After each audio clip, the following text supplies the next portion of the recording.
Hey folks, I always said I would keep my mistakes in the video, and I've held true to that, but I have a massive mistake in this video. So sit back and relax because I really did a number on this one. Ladies and gentlemen, thank you for stopping by the channel. My name is Adam. You're watching Weekend Watch Repair, and I appreciate you stopping by. What we have today is a Telda chronograph from 1937. Specifically, this has a Landeron 47 movement in it. Landeron 47 was the very first ever cam switching chronograph ever produced, and they produced them with multiple revisions for one single year in 1937, which later became the much more popular and well-known Landeron 48, of which they made millions of. This is the predecessor to that. So what we're doing here initially is just doing some testing, and what I want you to take a look at here is the reset. When we reset this thing, watch where that seconds hand goes, which you'll see is at 22 seconds. And you notice that the second resets from the crown.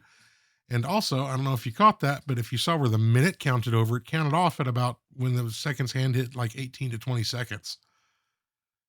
That one stopped at about 24 seconds. We'll try it again. And I think it stops right around 25 or 26. It's not good. Yeah, 25, 26. So on a side note, 77% of you still aren't subscribed. So if you would please appease YouTube, confuse them, and make them think this channel is popular or something. But I would really appreciate it if you hit the like button and hit the subscribe button. It helps the channel grow, and that's pretty cool. And there is benefits.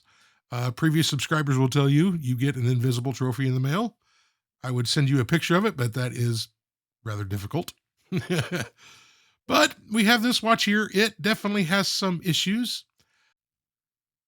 Due to the age of the watch, I had a sneaking suspicion that that was a radium loomed dial and hands, and sure enough, it is. Those readings aren't off the charts, but knowing that, I will take proper precautions and to make sure I don't inhale or ingest any of that nonsense. That's the last thing I need. But we'll put this thing on a time grapher and take a look. And you'll notice initially the rate's running really slow. The beat error is awful. But the amplitude, you may say, oh, 215, 230. It may get into the 240s. That's an issue with this watch. I've seen in videos before. So this arrow is pointing to lift angle, and that says 52 degrees, which is kind of the standard. And that's the default on all these machines.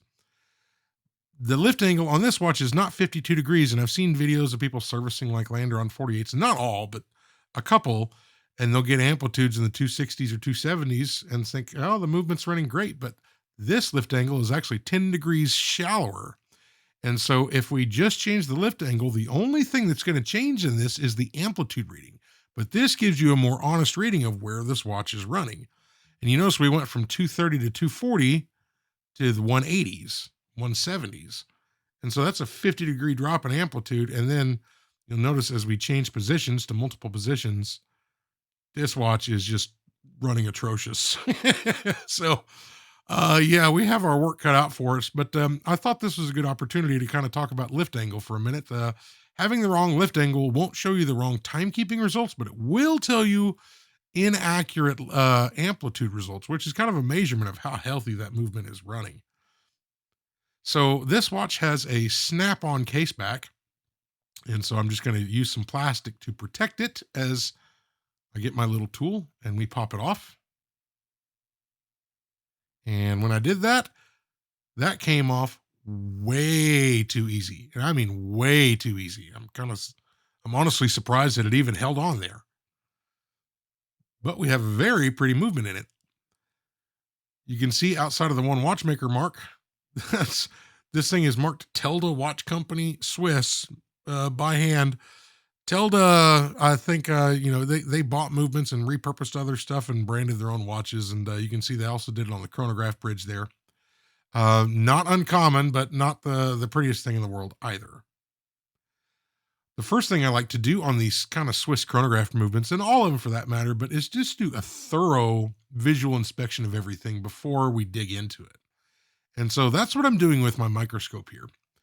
And at first glance, it actually looks pretty clean. And someone, I would say in the not too distant past, did some work to this watch, although it is pretty substandard. You can see all kinds of little particles and fibers of stuff in there. It's clean, but it's also kind of not clean. Got something on the jewel. That's our minute recording wheel.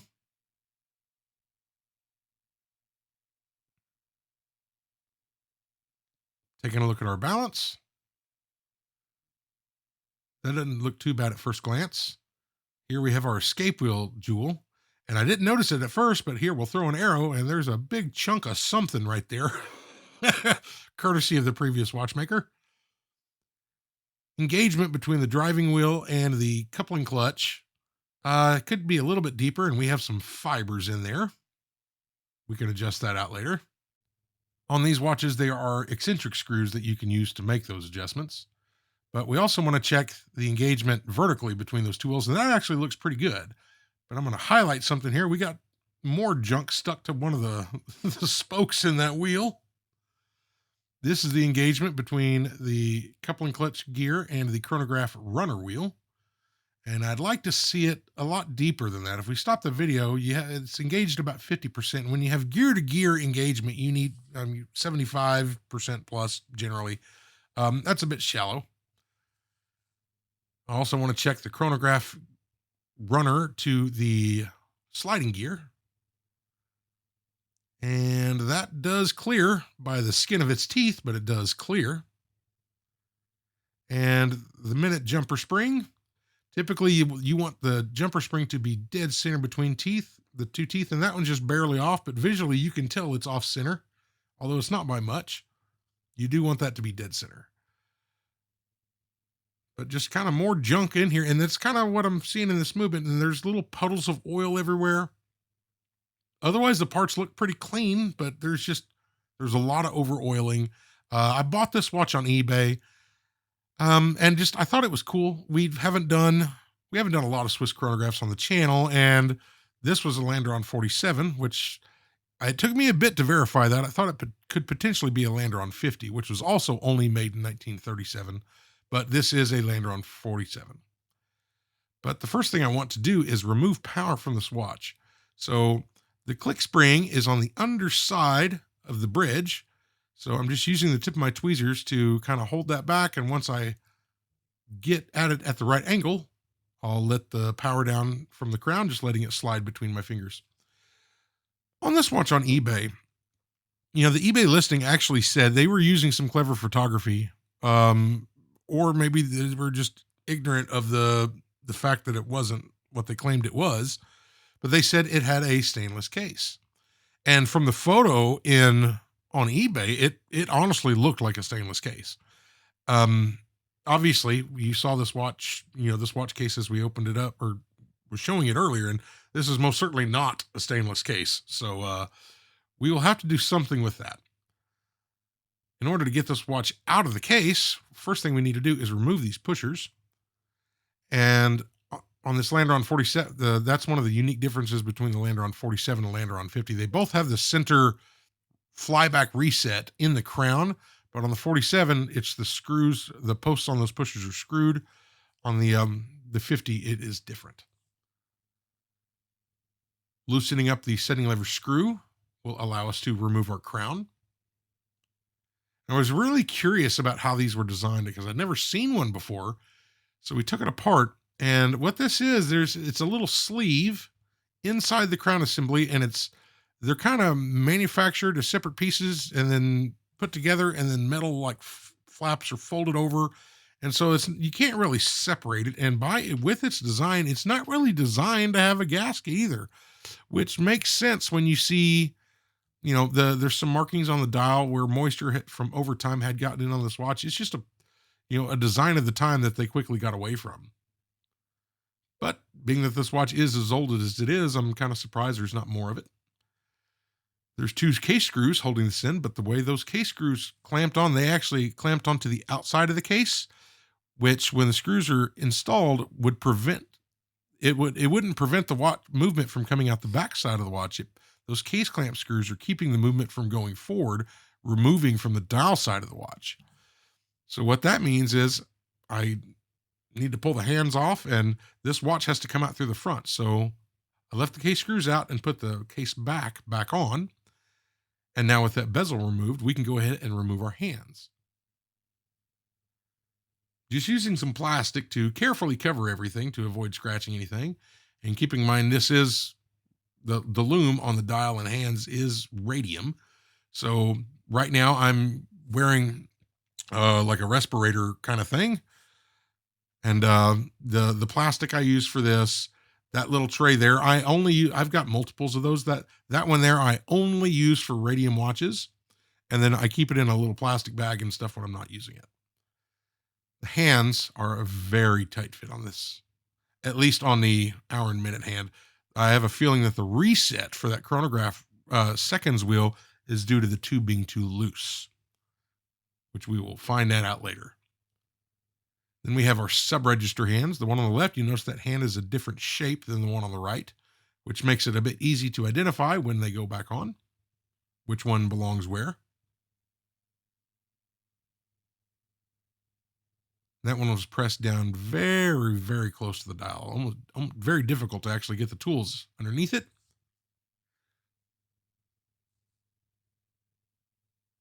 Come on. Okay, and in that view too, you can kind of see where moisture had gotten in on that side of the dial, right where the crown goes in, so that kind of makes sense there.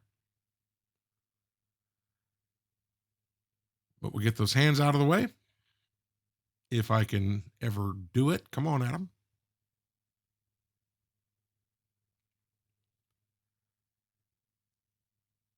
Now I'll just take this case back off, and we should theoretically be able to push this out from the other side. But one thing I noticed when I did it, and sorry, I'm off camera here. Don't remember where I have the thing aimed. I noticed that the hammer spring kind of looked like it would prove to be a bit difficult if I left it on and we push this movement through the case. So what I'm going to do right here is a hammer spring. And I want to go ahead and just remove that one piece because that is so close to the edge of the case. I'm thinking it's going to kind of rub on stuff and may even prevent us from removing it. I'm not exactly sure. So we would have to remove this eventually. So what I'm going to do, we just loosen the screw, and then I'm removing tension from that hammer spring. Once the tension's off, we can go ahead and pull the screw out. And one thing I'd anticipated on this watch, and has proven to be true on most of these Landeron movements I've worked on, is that the bridges, the balance, all these little springs and all that, they're all set in place with locator pins and then screwed in. And those locator pins are very tight, which ultimately is a good thing, but it does make removal and sometimes installation a bit more difficult than they need to be otherwise. But you can see there, the spring is gone and that thing popped out.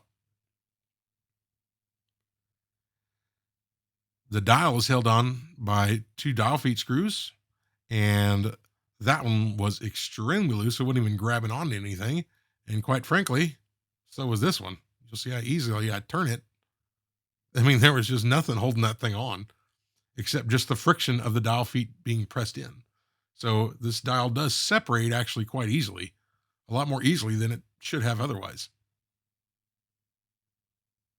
I'll just work it evenly side to side, and then there we go.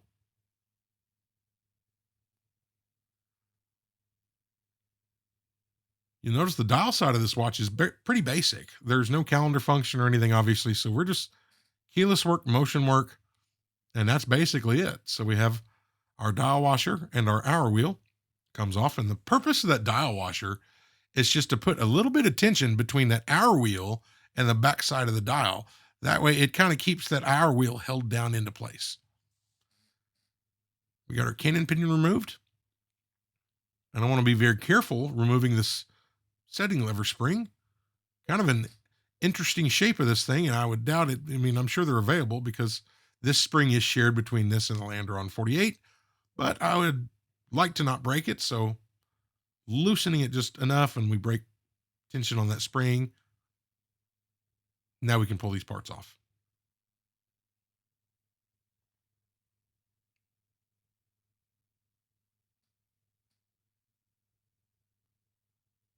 More awkward silence. On the underside of that setting lever spring and cover plate, you can see all the extra oil left there previously by somebody. This is our minute wheel and our setting gear. And you'll see in that setting gear, in the middle of that little post, that pivot coming up is the minute recorder wheel. That is what the chronograph minute sub-register hand connects to. So it just kind of goes in there, and that's why that hole was cut out in that setting lever spring, is just to provide relief for that thing to come out. But we got our yoke, and I'm just using some Rodico to make sure my yoke spring doesn't go flying.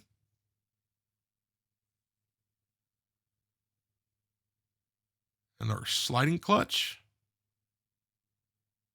and our winding pinion. The only thing left on this side is the setting lever itself, and that's held in by a screw that is on the other side of the movement. So we have this flipped over, and so that screw is actually captured underneath the barrel bridge. So as long as that bridge is still on, that screw won't come out completely. Next step is to remove the balance.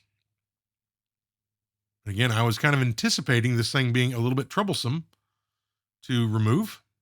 And later on, you'll see when we try to install it, it rears its ugly head again. But I'm just trying to barely work it just to get the thing loose.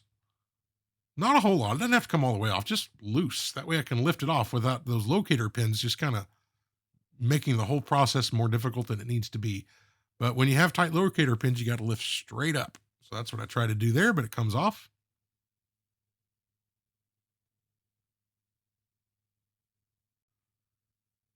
This is the spring for the coupling clutch.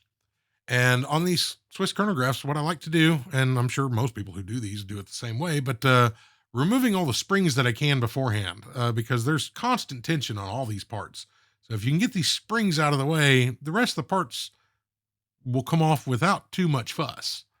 But you'll notice here, I'm putting that screw back in. As is typical with these movements, there is tons of different screws, shouldered screws, shoulders of different sizes, different head shapes. Then most of them are unique to the positions they're in. Although not impossible, it is a major pain to make sure the right screws are in the right spot. So I showed you that one, but after I pull these parts off, I'm putting the screw back into the plate. That way, none of them get lost and none of them get misplaced, and they all go where they need to be. This next spring that we're taking off is the tension spring for the sliding gear.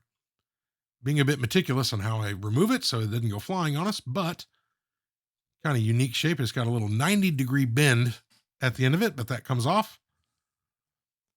Next up, this giant shoulder screw is what holds down the hammer assembly in place.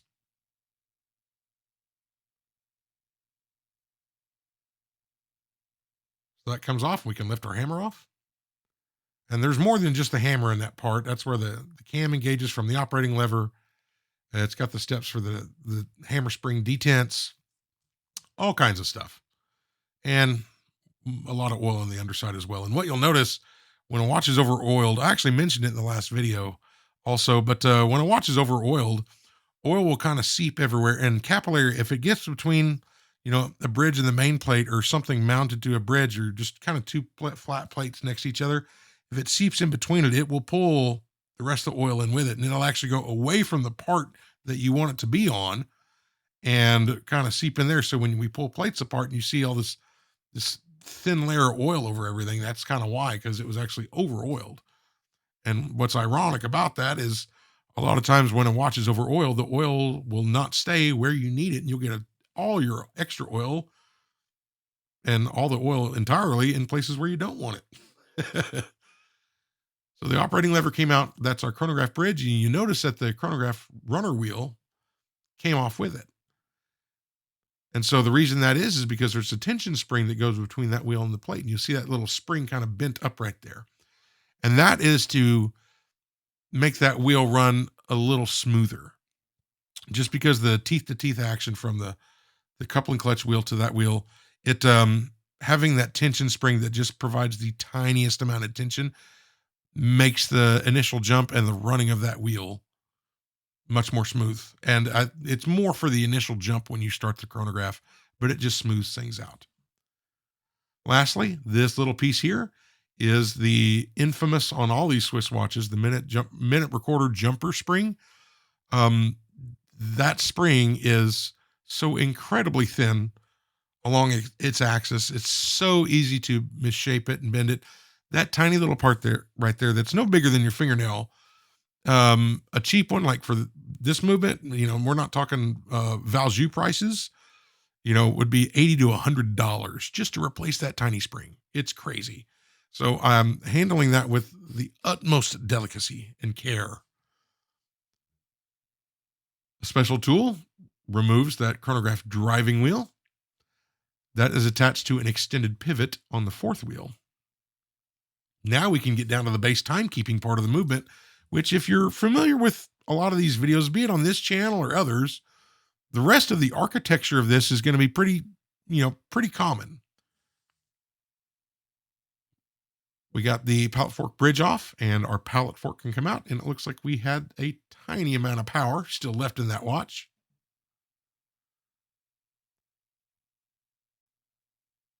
Two screws hold down this bridge for our fourth wheel and our escape wheel.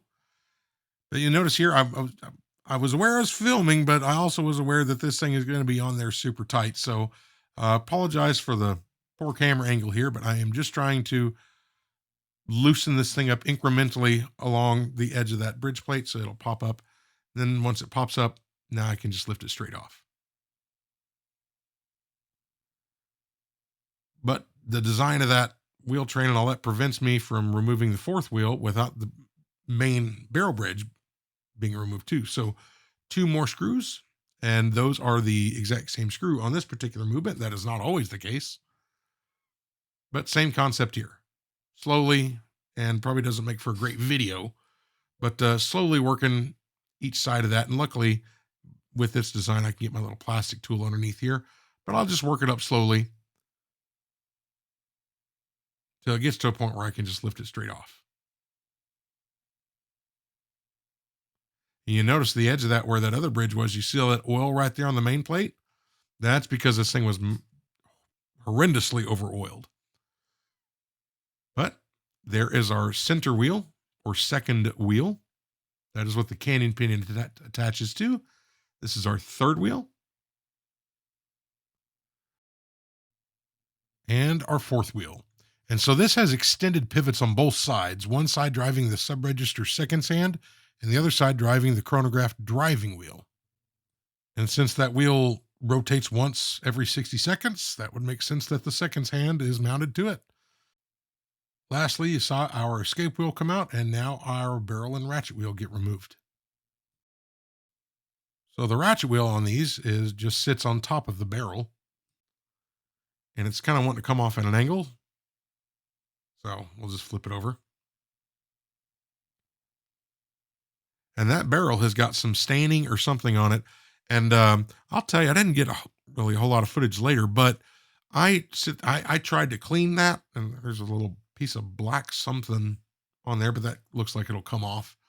I tried to clean that and I had to scrub, and even Pegwood wouldn't remove. The only thing I got that would even remove that stuff was using brass tweezers and friction. And so once I kind of started down the path on the barrel lid, I really couldn't only do half of it. So later on, I got all that patina and junk off just the lid, and then decided the rest of the barrel wasn't really worth it. The teeth are in good shape. So you'll notice that the shade of the barrel lid is much different than the barrel when we go to reassembly, but all that patina is, or I don't even know what to call it patina. It's like staining or something. I don't know what it is, but it's gone. We got our crown wheel and all that removed while I was yammering about something else. And now it's time to remove our click spring. So we have one screw here. If I can grab it. And I'll pull this spring back and then just use Rodico, sort of. And we can pull our click spring out. And there's really not a need to remove that last screw with that click spring itself in there. It's not going to hurt anything. It'll clean just fine. So I'm just going to leave that be. Next up is our barrel. It is a stubborn, tight fit on that lid. Here we have our barrel arbor that looks like it's stuck to the lid, which may explain why our amplitude, or at least partially explain why our amplitude looked atrocious, even though the movement was semi-clean. But the barrel comes out. Now I'm just going to grab that inner coil and just barely lift it out of there and begin to work out the mainspring. And so since this is not an automatic watch, there's no real bridle on this mainspring. So what you see here on the end of this, that little hook on the end of it just attaches to a lip on the inside wall of the barrel. Here's the shape of our mainspring, and although it's not awful by any means, it is definitely not flat either. So when a spring has that bend in it, it could, touch the lid or something and create extra tension inside that barrel. I know it sounds kind of insignificant, but when you're talking the power inside of a wristwatch, that tiny amount of friction actually does make a measurable difference. And the plan is to use a new mainsprings, but I couldn't really help myself, so I'm going to go ahead and try to flatten this thing out. And I thought since I have this camera overhead, I could at least try to record it and show you how I attempt to do these things. But just little increments, looking at it from a view where I can see it. I tried to line it up with the camera as best I could, but we got the thing pretty flat. And so this is not a shock protected balance. So we're going to go ahead and remove this small screw and pull this out and take a look inside this main plate when we pull this capstone off. Zoom in here. Yeah. See all that oil? That oil is literally everywhere except where it's supposed to be. And that's because it got over oiled and capillary action pulled that oil away from the jewel. So I've already opened up our regulator pins and loosened the hairspring stud screw. I will show that step in detail when we reassemble this balance, but we'll go ahead and get those separated because we need access to the underside of that balance bridge in order to remove the two screws holding that cap jewel in place. So between this and the hairspring stud screw, the smallest screws in the watch easily, these may even be smaller than the stud screw. Kind of looks like they are.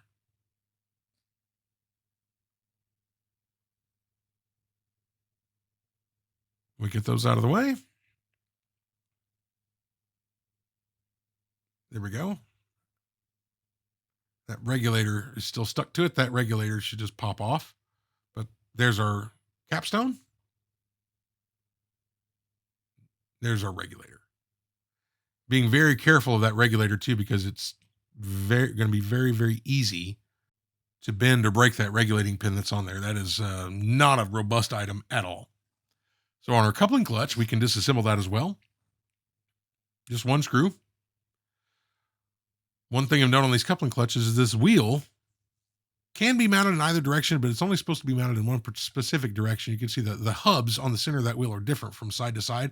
That will change the height that wheel actually rests in there, and it needs to line up correctly with the chronograph driving wheel that we removed earlier. So making note of which way that was oriented in there.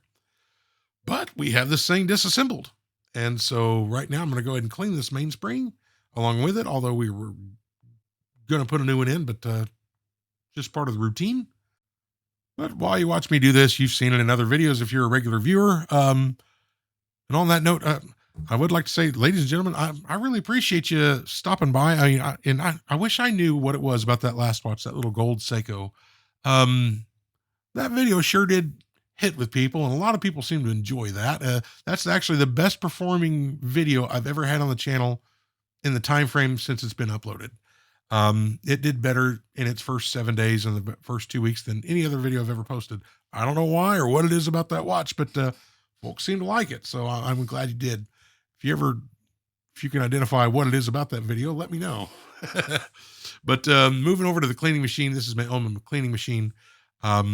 I will at some point make new footage for this. I know I've shown this in a few videos, but that's the process. A quick shout out to the patrons of the channel. It honestly doesn't work without you. And I mean that from the bottom of my heart. I appreciate your support. Those of you who support and, sign up and make contributions through Patreon, and those who sign up for free memberships as well. I appreciate you being there a lot. I'm going to go ahead and just pop the crystal out of this thing. That is a stainless steel bezel, by the way, but we'll put this in the cleaning machine and see what it plays for us today.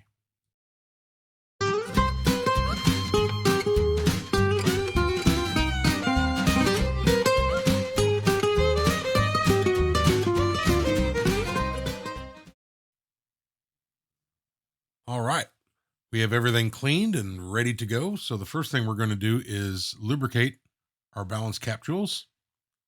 Again, these are non-shock protected jewels, so we have to make sure that we don't disturb that little dab of oil in the middle of that thing.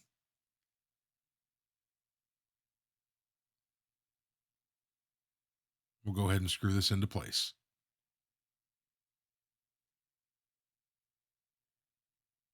Now for the balance side, I'm using my smallest oil here, and that's 9010, Mobius 9010 lubrication.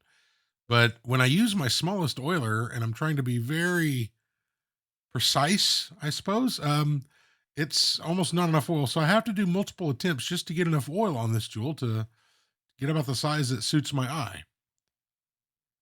But there we go. I'm liking that. So in order to assemble the balance, we first put our regulator back around the capstone and it just kind of straddles it.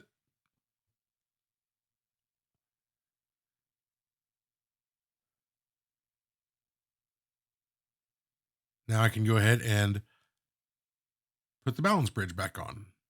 And this is where you can smear that oil pretty easily, but that jewel is inset into the stone holder, that top plate ever so slightly. So laying it flat generally, I mean you can usually get away with a little bit there. It's not as easy to disturb, but there you can see the round ring of oil right in the center of that jewel. That's exactly what we're looking for. Now we can reattach our balance. And so what we're doing is lining up the hairspring stud and getting it in the holder and getting the outside ring of that terminal curve in between those two regulating pins. So I'll just push that stud down and we can go ahead and close our regulating pin. And somebody in there had kind of marred up that little regulator pin. The slot for the flathead screwdriver was pretty chewed up, but managed to get it closed.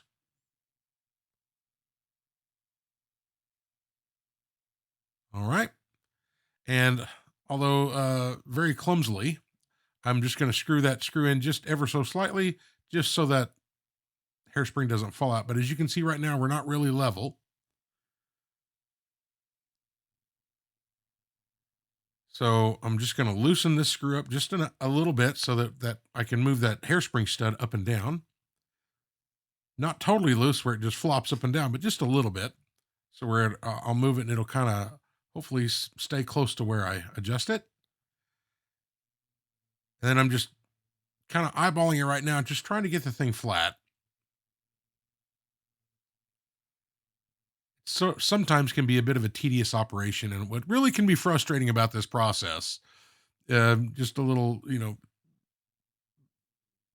insight into this because everything. Sometimes when you see it on film, it looks really easy, but as you tighten this screw up, sometimes it will just when it presses against that stud, it can, you know, move the hairspring just a little bit. So there is some trial and error to it, but playing with a little bit, we managed to get that thing flat. I'm kind of liking how that looks. And so the next thing I want to do is check the beat error. So what we're going to look at is a straight line between the pallet fork and the escape wheel jewels and then the impulse jewel right where that arrow is. And you want that impulse jewel to be dead center between those two banking pins and in line with those jewels. And right now you can see it was slightly off. And so that's why our beat error was out. So I disassemble the balance, and right now you're looking at the underside of the balance. I'm going to rotate the collet that hairspring's on ever so slightly, reassemble the balance again, and we'll check the alignment. And that's if it may be slightly off, but that's pretty darn close. So hopefully our beat error is going to be pretty close when we go to assemble this thing, because this watch doesn't have an on the fly beat error adjustment like more modern ones do. But I'm just doing a test to free spinning of the balance. And usually I like them to go 30 seconds or longer. And you can see we get up to a minute before this balance is almost done spinning. So that's great. Moving on, we have our new replacement mainspring. And so this is a non-automatic. I'm just lining up the edge of that spring just to where that little flap on the end is going to inset into that a little cutout on the inside wall of the barrel, and making sure that end goes in all the way first. And when that does successfully go in first, it's easy to work the rest of the spring around. If the wherever the end of your mainspring is when you're putting these in, if that doesn't go in first, sometimes you can be in for a world of frustration getting those mainsprings into those barrels. But starting with the edge of the mainspring and working your way backwards seems to do the trick. Now our arbor can go back in. I'm just going to make sure that hook on the arbor catches that eyelet on the mainspring and grabs it. That way, when we twist it, you can see it kind of pulling that mainspring. And some HP 1300 for the barrel arbor. As you can see, that looks quite different. And I know it's kind of unsightly, but I started to remove that, whatever that junk was on that barrel lid. And, it just kind of came out the way it was. So I kind of had to continue it. But yeah, it is what it is. It's clean, though. So we're going with it. Next up, we need to reinstall all of our crown wheel parts and our click spring parts to the underside of the barrel bridge. So I'm putting some heavier grease where the crown wheel is going to go. And then a bit more heavy grease on the inside lip of that crown wheel where the crown wheel core is going to sit. And that crown wheel core is what you screw down as what's stationary, and that wheel rotates around that. So that little grease there is going to be the lubrication between those two parts.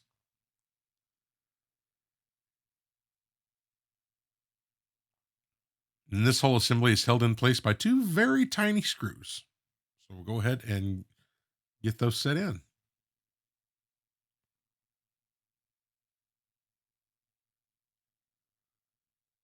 It's funny, as I usually leave out the footage of me actually placing the screws in just to kind of save time, but apparently I left it in there. So whatever, we're going with it.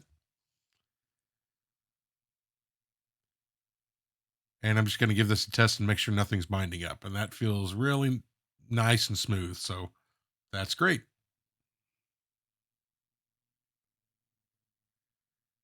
Next up, we want to get our click set back into place. So a little bit of HP 1300. Whenever you see that kind of reddish colored lubrication, that red is just a dye that when you buy that HP 1300 lubricant, you can opt for a version that has red dye in it, and it comes clear by default. But I find that getting the red dye, lets me make sure it tells me whether or not I'm over lubricating or where that lubrication is going. It's a lot easier to see. So we got that into place, and a little bit of heavy grease on the back side of the click where it attaches to the click spring. And then it needs to kind of go, there's a recess or a post on the other side of that click, and it needs to go in that large hole. But there, it gets set into place, and now it moves freely. And I thought I saw something on that bridge, but it wasn't anything. And now we can start assembly. So starting off, we're going to get our setting lever screw put into place first. And that heavy grease that goes in there will actually keep that screw from falling out while we assemble it. But we put our click on, our setting lever on, and we screw in that screw from the other side. And I'm applying more of that same heavy grease to the stem in a few different spots where it's going to engage with a few of the keyless works parts on the back side of that stem where it's going to touch the actual main plate itself. And so these spots right here are where the winding pinion is going to make contact with the side of the main plate. So some heavy grease there. And on this part of the winding pinion where it's going to engage with the sliding clutch. There is a lot of friction right there. So now we're just going to do a little balancing act and get the winding pinion and the sliding clutch on this thing. And yes, I'm telling you, honestly, folks, this was my first attempt, and I was pretty sure I was going to flub this and have this whole montage of me fumbling around trying to get these parts in, but managed to get it in on the first try. More of that same blue heavy grease there, and that's where the yoke is going to engage with that sliding pinion. can drop our yoke in.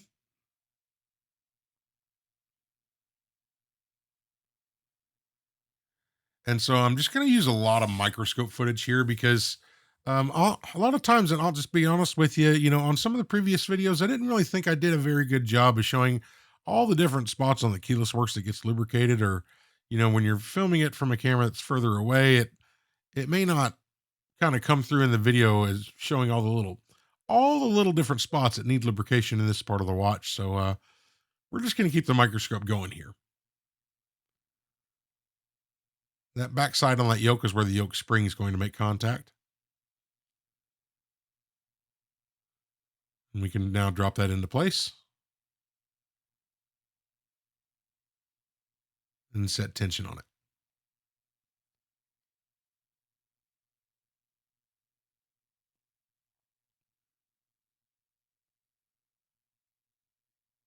Come on. Okay.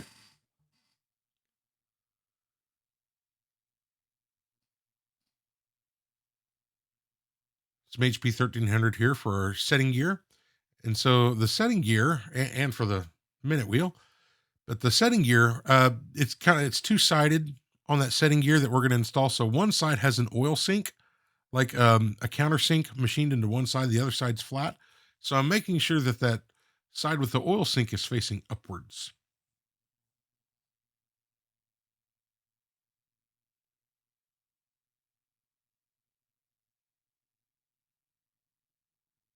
Next up is our minute wheel.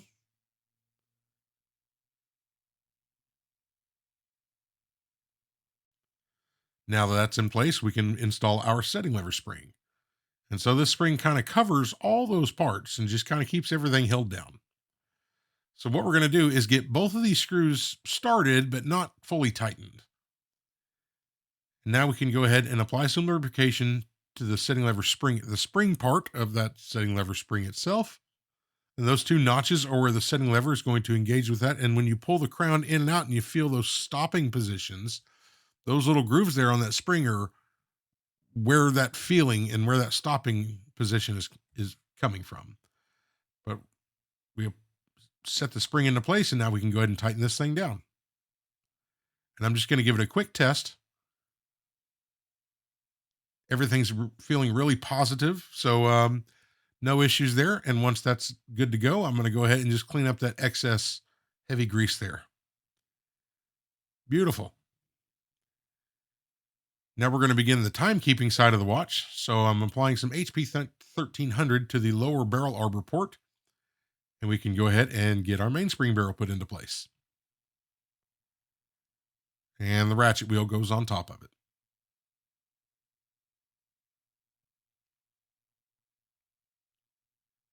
Next up is our train of wheels.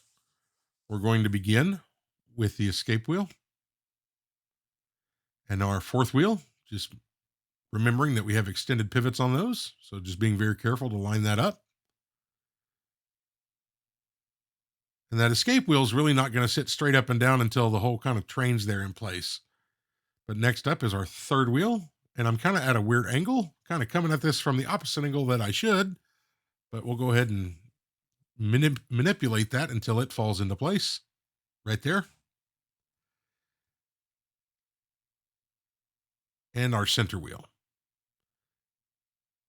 Now we'll go ahead and we'll lubricate the bottom pivot for that center wheel on the other side of the watch. Normally I lubricate those before we install it, but you can do it either way.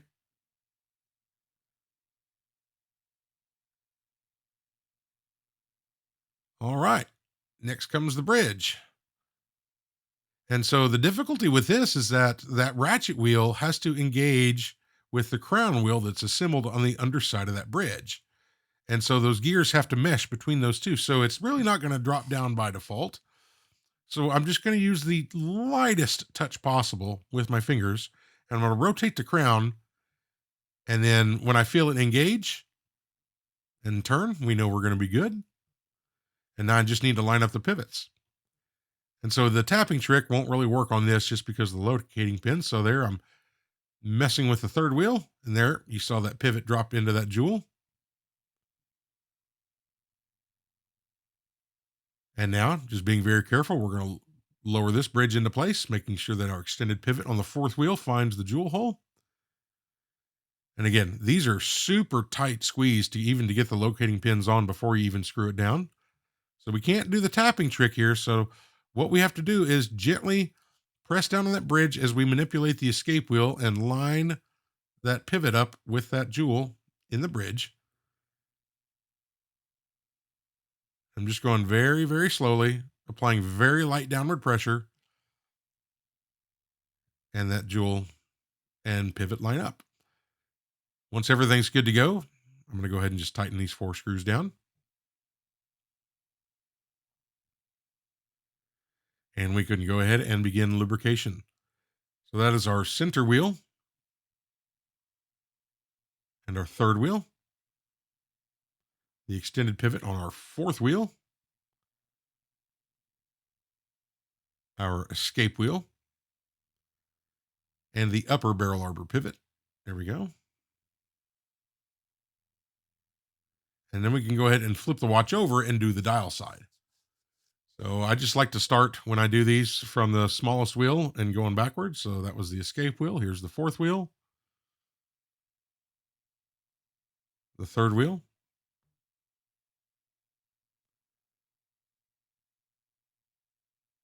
and our center wheel. And I was almost good. I screwed up the very last one and I made a mess of it, as you can see there. So I'm going to kind of form some Rodico into a fine point and get it in there and clean that up. We don't have to lubricate the bottom, the barrel arbor pivot, because we lubricated the lower one before we installed it. Now we can move on and get our pallet fork engaged. So there's a long pivot on the underside of that pallet fork. So it takes me a minute to get it located, but you can kind of see it sit down there. Once it found its spot, we can lower our bridge into place. And the same concept applies to this bridge as well. Because of those pins and how that thing sits into place, we just kind of have to work it down very slowly and carefully to make sure that pivot on the pallet fork lines up, because those are easy to snap. So the quick attempt wasn't really being successful. So I'm going to reset myself and zoom in the camera a little bit more. And then we'll get that pivot into the spot right there. And just give it a good firm press, making sure everything's seated all the way down. And we can go ahead and get our screw into place.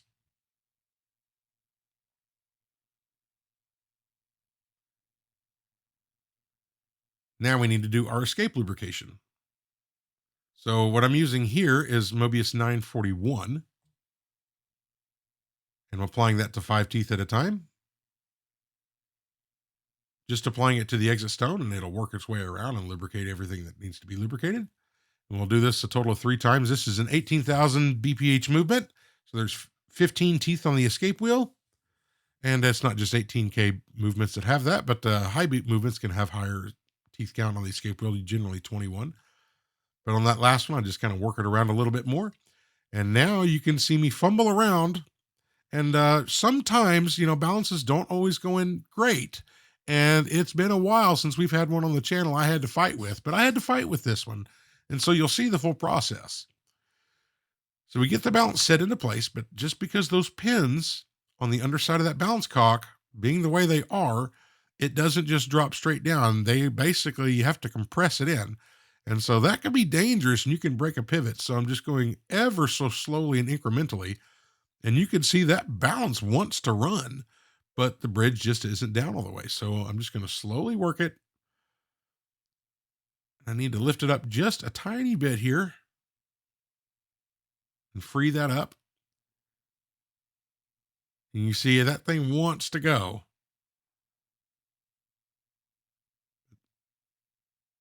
So close. Oop, yep, there it went. Okay. And if our beat error was really out of whack, you're not going to see a balance fire right up.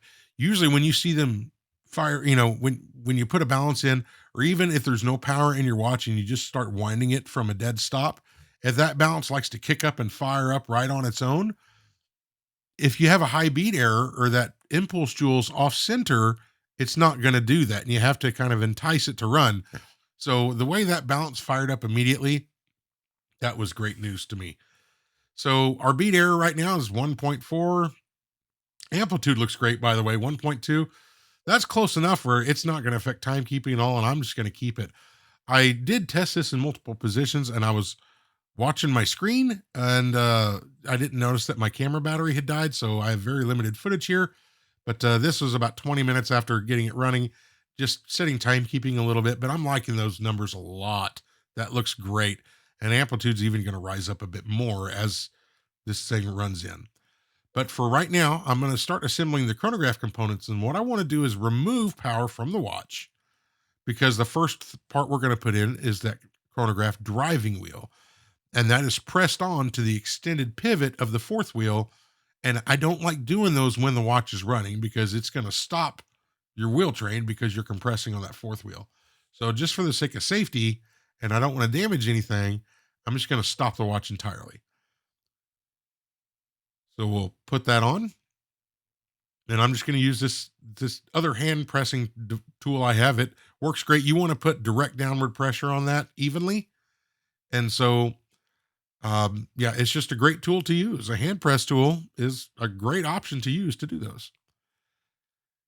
And in order to get that correctly, the watch isn't ready for us to install this coupling clutch yet, but you need to press that wheel down to make it in line with that gear on the coupling clutch. So I'm going to go ahead and put this assembly together, which is just, 3 parts in a screw. And we're going to lubricate this with some 9010, because that gear is going to be turning 24/7. Even when the chronograph isn't running, that gear is spinning.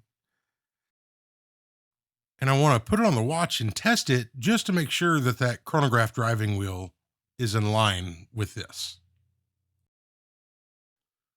So it's a pretty simple component to put back together.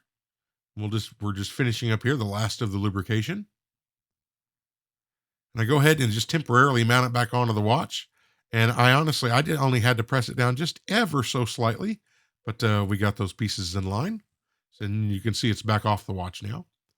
Moving on, we're going to go ahead and get our minute recorder jumper put into place. And so this is one of the parts in the watch that I cleaned by hand. I did not run this through the machine out of fear of deforming or breaking that small but very expensive spring.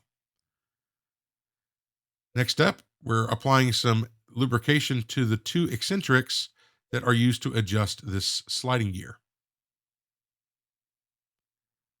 So there's no screw holding that down. It just straddles one of those 2 eccentrics. And the one that it's straddling is going to adjust its engagement with the minute wheel or minute recorder wheel. The other one that's on the right side of your screen, that eccentric is going to be used to adjust the depth engagement with the chronograph driving wheel, or chronograph runner wheel, rather, excuse me. Next up is our minute recorder wheel. And so that wheel gets no lubrication, top or bottom, because that wheel only gets turned once a minute and only when the chronograph's running, and you don't want any lubrication there. And we're going to apply a tiny amount on the top of this little tension spring for the chronograph runner wheel, and a bit more, 9010, on the bottom pivot. We can set this down into place.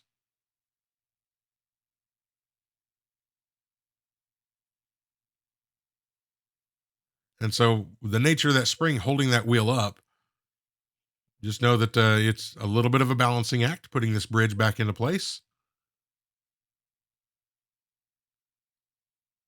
But we'll go ahead and get this lined up, make sure those pivots are in the spots where they need to be. And that one actually went on quite nicely.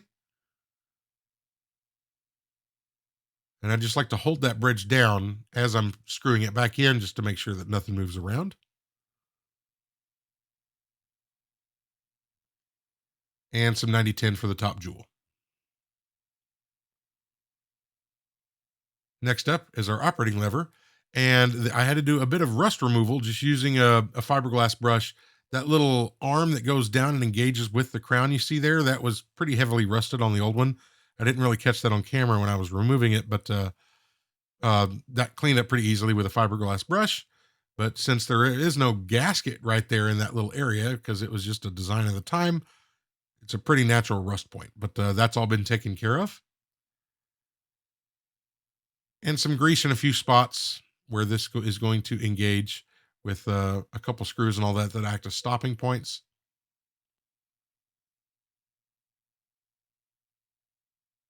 One I didn't really show here, but that screw, the one I'm lubricating, the one immediately to the left of that, that also did get a little bit of heavy grease, but the camera footage wasn't really all that great. So that's why that's not there, but there was one more point lubricated that wasn't shown. Next up here, this is the post that the hammer assembly is going to go on. And I'm applying some heavy grease to the end of that operating lever where it's going to cam that hammer assembly over. So that is the piece that you may hear column wheel chronograph or cam driven chronograph. That little piece I'm lubricating is a much simpler design. A column wheel is very elegant. I love a column wheel chronograph, either Swiss or Japanese, like the Seikos. All those Seiko Pogues, those are all column wheel chronographs. And I just, the engineering and the design of those parts, and all, it's much more complicated, but it's very elegant. And this is just a much simpler way of doing it. So when you see here cam driven chronograph, that's kind of what they're talking to, is that little intersection of parts right there and how they interact. We got that put into place. And now I'm just using a bit of 9010 and I'm applying it to the hearts of the chronograph runner wheel, and the same thing on the chronograph minute recorder wheel. You can also apply that same lubrication to the faces of the hammer, but I just kind of like doing it this way. And before everything else gets put into place, it's easy to lubricate both sides of that. And now I'm just going to rotate both of these wheels just into random positions and engage the hammer and make sure that everything's looking okay. There's no spring tension on anything yet, but seems like it's working pretty good. And there's tests we do later once everything is assembled, and making sure that you don't get movement or play when you have that hammer fully engaged in both the chronograph runner wheel and the minute recorder wheel. But all that looked great. So next up is the spring for the sliding gear. So I'm going to kind of manipulate this around the screw that holds it down and get that set into place. And tighten that screw up just a little bit, not all the way. And a little bit of grease where it's going to put tension on that sliding gear. Once that's set into place, we can finish tightening our screw.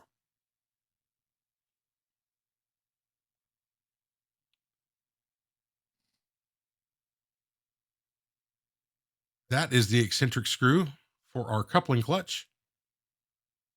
So we can drop that into place. Kind of a tight squeeze on that eccentric screw, which it needs to be. And then I'm just going to slide this around. And as we slide it around, the teeth are going to engage on that chronograph driving wheel. And there we go. So a little bit of 1300 here. This shouldered screw. It holds the part down, but it allows it to move underneath it. So there is going to be a little bit of movement underneath that. So that's why that's lubricated. And it's going to stop on this stop screw that's attached to the top side of the hammer. And so when you engage the hammer, when you engage the operating lever, it moves that hammer into another position. That screw pushes the coupling clutch away from the chronograph runner, and that's what stops your chronograph from running. And that's the part that makes that happen. So next up, we're going to start installing our springs. This is the spring for the operating lever. A dab of heavy grease on the edge of that, and we can set that spring into place. Make sure that thing is down all the way. And then we can tighten our screw back up.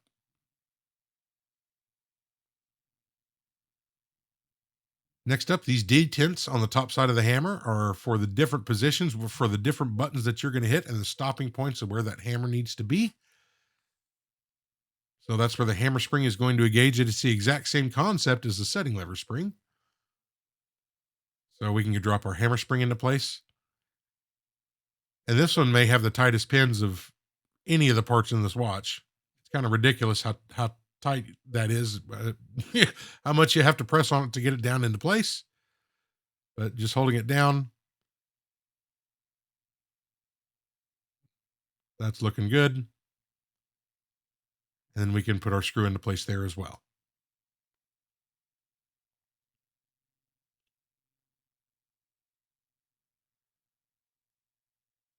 Next up, you can see how quickly that balance starts spinning as soon as we apply wind back into the watch. And again, that's kind of telling us because we have a low beat error. So that's great. But we're going to go ahead and start this chronograph. And now I can start kind of checking things and seeing how it's running. And so what we're going to do here first is I'm going to engage the chronograph. The other button, that's the stop point. It disengages the chronograph without resetting it. And then we'll hit our reset. And all that seems to be functioning like it should.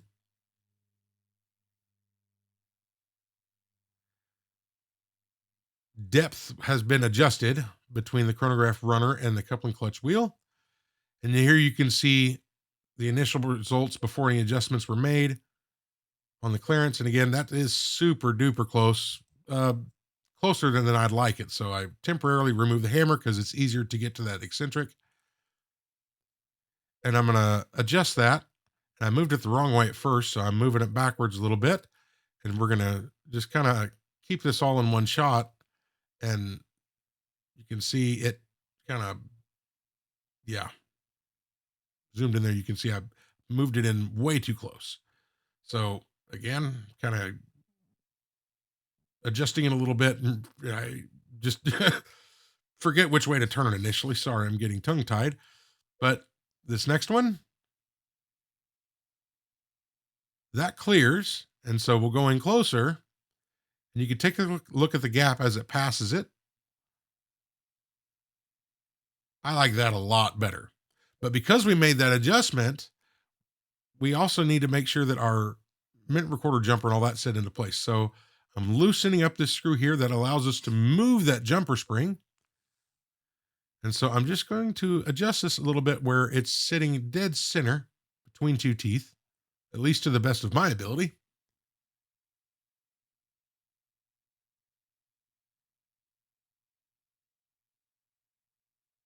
I'm kind of liking the look of that, and we're going to go ahead and tighten this up.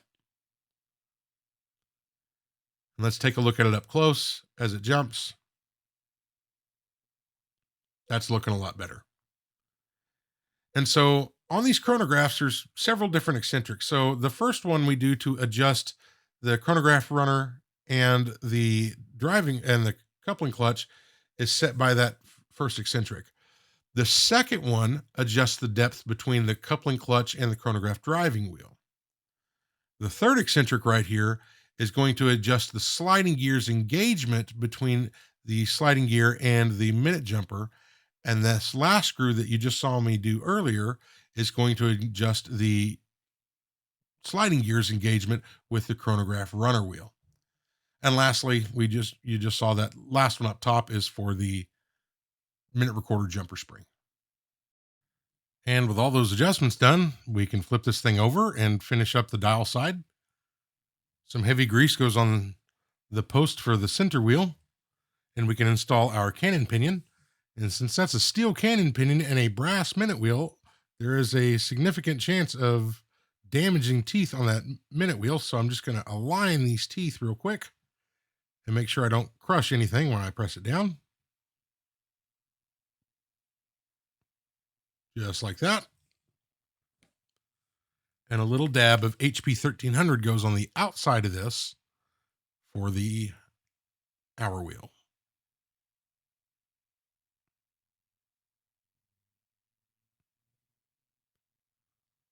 And lastly, our dial washer can go back into place.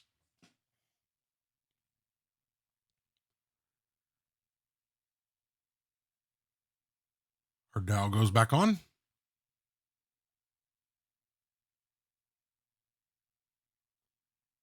And we can tighten up properly our two dial feet screws. And I know you've probably been waiting. And real quick, by the way, the hour hand was very tight fit. I had to just use my hand tools and do it off camera. And the minute wheel wasn't, too much easier. It was a bit stubborn, very tight squeeze on that thing, but managed to get it down. Our second hand can go back on. And I don't know if you remember, but the minute recorder wheel or minute recorder hand for the chronograph, and sorry, I had to clean up something on that hand that was driving me crazy. That hand is misshapen. And so I haven't really done anything to it yet, but it barely pressed on and it goes all the way down and it's just awful. So what I'm going to do here is this little tool is used to squeeze the tubes on watch hands, amongst other things, but I'm going to shrink that tube and make it fit on there a little bit tighter. And I also just took it on a bench block and leveled that hand properly. So now, if you notice how we barely pressed it on earlier and that hand went all the way straight down to the dial, we're going to go ahead and get this back into place and try this again and see how much better this thing presses on. That's so much better.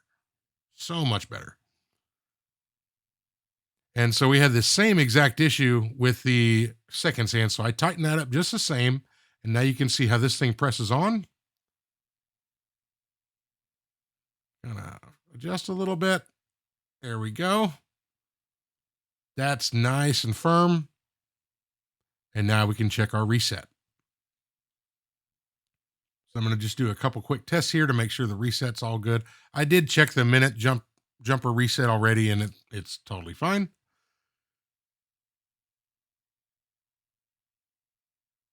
First one looks great. I'm going to do it again and kind of let it run past the 30-second mark so it's engaging from the other side of that heart on the underside of the chronograph runner wheel.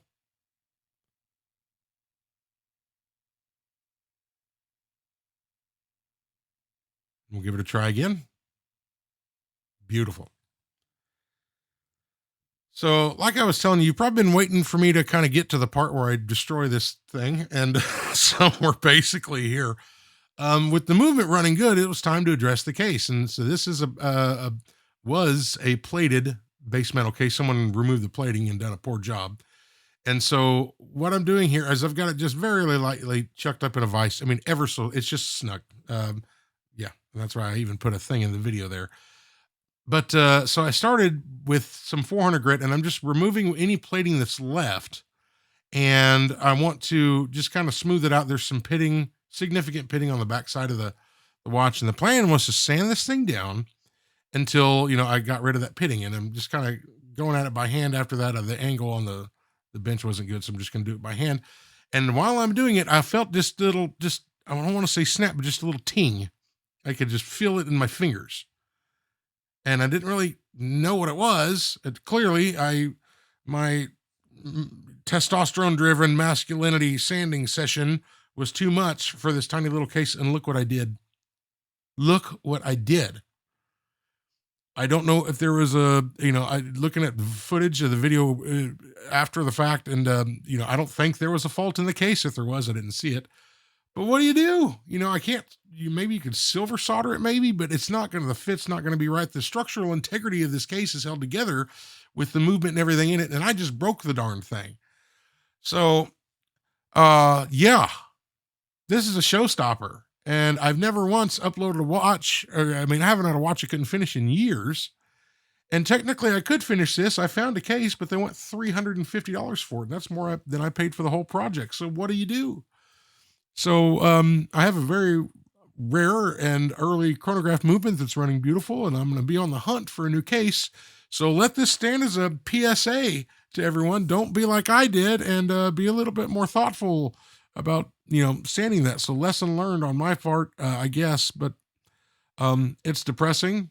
I really wanted to finish this watch. But ladies and gentlemen, that is the video. A special shout out to the Patreon members again. I appreciate y'all very much. Our newest members, Scott, Lawrence, Jeff, Ken, and Linda, Brian, and Walter. Thank you so much. Ladies and gentlemen, I know it's an abrupt ending to the video, and it's weird not having a finished watch. And thank you for watching, by the way. And if you want to check out the Instagram, I'll throw that up there too. But it is what it is, and I didn't want to drop another $350 onto a case for this thing. But I'll keep my eyes open for a bargain. But I thought the footage was still worth showing. We did rebuild this chronograph movement, and it's running beautifully. I just did something stupid and silly and broke the darn case, which has never happened to me ever, not even remotely close. So, anyways, till the next one, take care of yourselves and each other. And if you made it this far, thanks so much for watching. We'll see you soon. Bye.